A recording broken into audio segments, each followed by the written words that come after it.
आज सुनिए लियो टॉलस्टॉय की लिखी कहानी 3 प्रश्न, जिसका हिंदी अनुवाद किया है मुंशी प्रेमचंद ने। एक समय एक राजा ने विचार किया कि मुझे ये मालूम हो जाना चाहिए कि किसी कार्य को शुरू करने का ठीक समय कौन सा है, किन लोगों की बात सुननी चाहिए और किन की नहीं।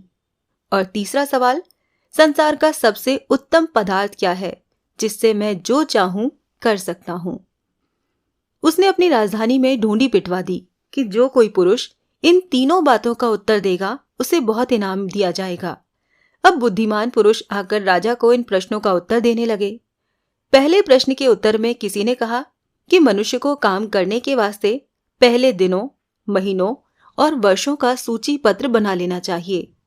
किसी ने कहा कि कार्य आरंभ करने का पहले से ठीक समय नियत करना असंभव है। मनुष्य को चाहिए कि वृथा समय न गंवाए, जो कर्तव्य हो सदा उसे करता रहे। किसी ने कहा कि राजा कितना भी चतुर क्यों न हो, वो अकेला प्रत्येक कार्य का आरंभ करने का ठीक समय नहीं जान सकता। उसे बुद्धिमान लोगों की सभा बनाकर उनसे सम्मति लेनी चाहिए। इस पर दूसरे बोले कि कुछ कार्य ऐसे होते हैं उन्हें तुरंत करना पड़ता है, सभा में उन पर विचार करने का अवकाश नहीं मिल सकता, और कार्य करने से पहले उसका फल जानना आवश्यक है। ये सब बातें ओछे पंडित जानते हैं, इस कारण उनसे पूछना उचित है। इसी प्रकार लोगों ने दूसरे प्रश्न के भी अनेक उत्तर दिए। किसी ने कहा राजा के मंत्री अति उत्तम होने चाहिए, कोई बोला पंडित, कोई बोला वैद्य, किसी ने कहा सेना। तीसरे प्रश्न का उत्तर भी ऐसा ही मिला। कोई कहता था कि पदार्थ विद्या सबसे उत्तम है, कोई कहता था कि शास्त्र विद्या, और कोई तो पूजा पाठ बतलाता था। राजा को कोई उत्तर ठीक मालूम न हुआ। पास के जंगल में एक जगत विख्यात बुद्धिमान साधु निवास करते थे। राजा ने विचारा कि चलो उन साधु से ही इन प्रश्नों का उत्तर पूछते हैं। साधु कुटिया छोड़कर कहीं बाहर नहीं जाता था और केवल दीन मनुष्यों से ही मिला करता था। इस कारण राजा साधारण वस्त्र पहनकर पैदल साधु की कुटिया पर पहुंचा। देखा कि साधु कुटिया के सामने धरती खोद रहा है। राजा को देखते ही साधु ने प्रणाम किया और फिर खोदने लगा। वो बहुत दुबला और कमजोर था और फावड़ा चलाते हुए हाँफ रहा था। राजा ने कहा, महाराज, मैं आपसे 3 बातें पूछने आया हूं। पहली ये कि मैं ठीक काम करने का ठीक समय किस प्रकार जान सकता हूं। दूसरी ये कि मुझे किन लोगों के साथ रहना चाहिए। तीसरा ये कि कौन सा विषय सबसे उत्तम है। साधु ने कोई उत्तर नहीं दिया और वो धरती खोदता रहा।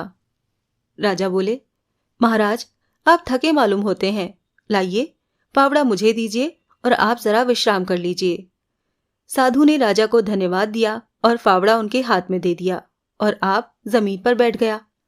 राजा क्यारियां खोद चुका तो रुक गया और फिर अपने 3 प्रश्न दोहराए।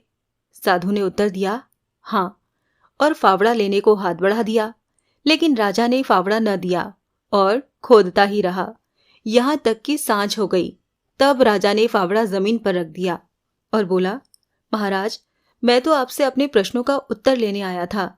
यदि आप कोई उत्तर नहीं दे सकते तो मैं लौट जाता हूं। साधु ने कहा, देखो, वो सामने से कोई भागा आता है।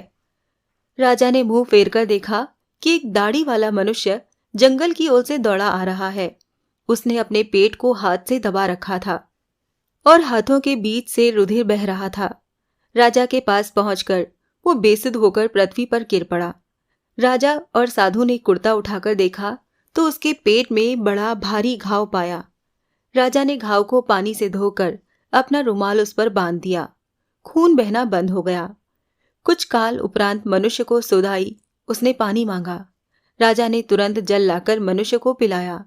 इतने में सूर्यास्त हो गया। राजा साधु की सहायता से मनुष्य को उठाकर कुटिया में ले गया और वहां चारपाई पर लिटा दिया। घायल आदमी को नींद आ गई। राजा भी थक जाने के कारण तुरंत सो गया। भोर होने पर उठा तो घायल ने कहा, राजन, आप मुझे क्षमा कीजिए। राजा ने कहा, क्षमा कैसी? मैं तो तुम्हें जानता भी नहीं। उस मनुष्य ने कहा, आप मुझे नहीं जानते, परंतु मैं आपको जानता हूं। आपने मेरे भाई का धन ले लिया था, इस कारण मैंने प्रतिज्ञा की थी कि आपसे बदला लूंगा। मैं जानता था कि आप साधु से मिलकर संध्या समय अकेले घर को लौटेंगे, इस कारण जंगल में छिप रहा था। आपके सिपाहियों ने मुझे वहां देखकर पहचान लिया और मुझे गोली मार दी। मैं भागकर यहाँ आया। यदि आप मेरे घाव न बंद करते तो मैं अवश्य मर जाता। आपने मुझ पर बड़ी दया की। मैं आपको मारना चाहता था, परंतु आपने मेरी ही जान बचाई। अब भविष्य में मैं आपका दास बनकर सेवा करूंगा। आप मुझे माफ कर दें। राजा बड़ा प्रसन्न हुआ कि ऐसा घातक शत्रु सहज में ही मित्र बन गया। उसने अपने वैद्य को उसकी दवा करने के लिए बुला भेजा और अपने नौकर को उसकी सेवा करने के लिए बुला लिया। उससे विदा होकर राजा ने साधु से कहा, महाराज, आपने मेरे प्रश्नों का कोई उत्तर नहीं दिया। अच्छा, प्रणाम, आज्ञा दीजिए। साधु ने कहा, आपके प्रश्नों का उत्तर तो मिल चुका आपको। राजा बोला, मैं समझा नहीं। साधु ने कहा, देखो, यदि तुम कल मुझ पर तरस खाकर धरती न खोदते और शीघ्र ही लौट जाते तो ये मनुष्य राह में तुम्हें कष्ट देता और तुम पछताते कि मैं साधु के पास क्यों नहीं ठहर गया। इसीलिए विदित हुआ कि उचित समय वो था जब तुम धरती खोद रहे थे, और उस समय उचित मनुष्य मैं था और मेरा भला करना तुम्हारा परम कर्तव्य था।